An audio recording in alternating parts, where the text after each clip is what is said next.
জানে না সে অল্পতে, কেউ জানে না কি হবে শেষে গল্পতে।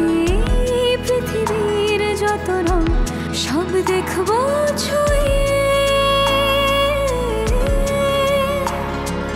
পথ জানে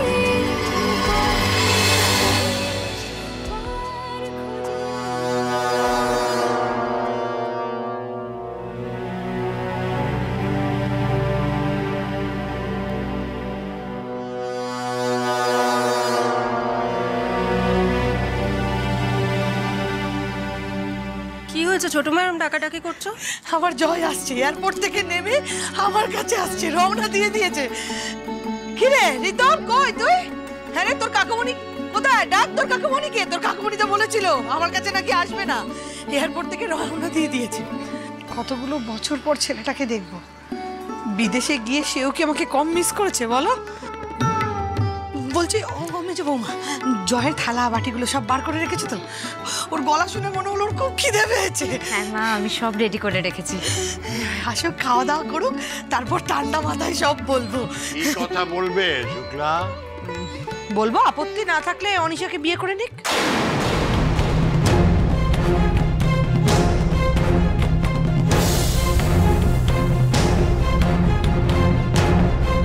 কাকিমণি তুমি কি বলছো?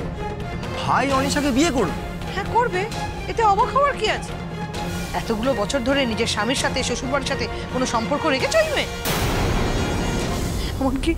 এমনকি নাতনিটাকে পর্যন্ত তার বাবার কাছে যেতে দেয়নি। না কাকিমণি, ছোট্ট একটা ভুল হয়ে গেল। দেখো, ভাই তো নিজের ইচ্ছেতেই বিদেশে গিয়েছিল, টুনির পক্ষে তো আর সম্ভব ছিল না ইউএসএতে গিয়ে বাবার সাথে দেখা করা, তাই না? আর কাকিমণি, তুমি এমন করে বলছো যেন জয় কত আগ্রহ প্রকাশ করেছিল নিজের মেয়ের সাথে দেখা করার। যাই হয়ে যাক না কেন, তুমি সব সময় কেন আমার বন্ধুকেই দোষ দিয়ে যাও বলো তো? সেজো বৌমা, ওই মেয়ের হয়ে না আমার কাছে সাফাই গাইতে এসো না। দিনের পর দিন কষ্ট পেয়ে আমার ছেলেটার কি অবস্থা হয়েছিল, অনিশাই তো সামলে রাখলো। শোনো, আমি চাই খাতায় কলমে আমার জয়ের আগে সম্পর্ক মিটিয়ে দেওয়া হোক, তারপর নয়। শুক্লা, আগে ছেলে বাড়ি ফিরে আসুক, তারপর কথা বলো। বলে কোনো লাভ নেই দাদা, শুক্লার কানে এসব কথা কোনোদিন ঢোকেও নি, ঢুকবেও না। হ্যাঁ ঢুকবে না, আর আমি ঢোকাতেও চাই না। মা জানো তো, রানীর রেজাল্ট বেরিয়েছে, রানী এমবিবিএস এ ফার্স্ট হয়েছে।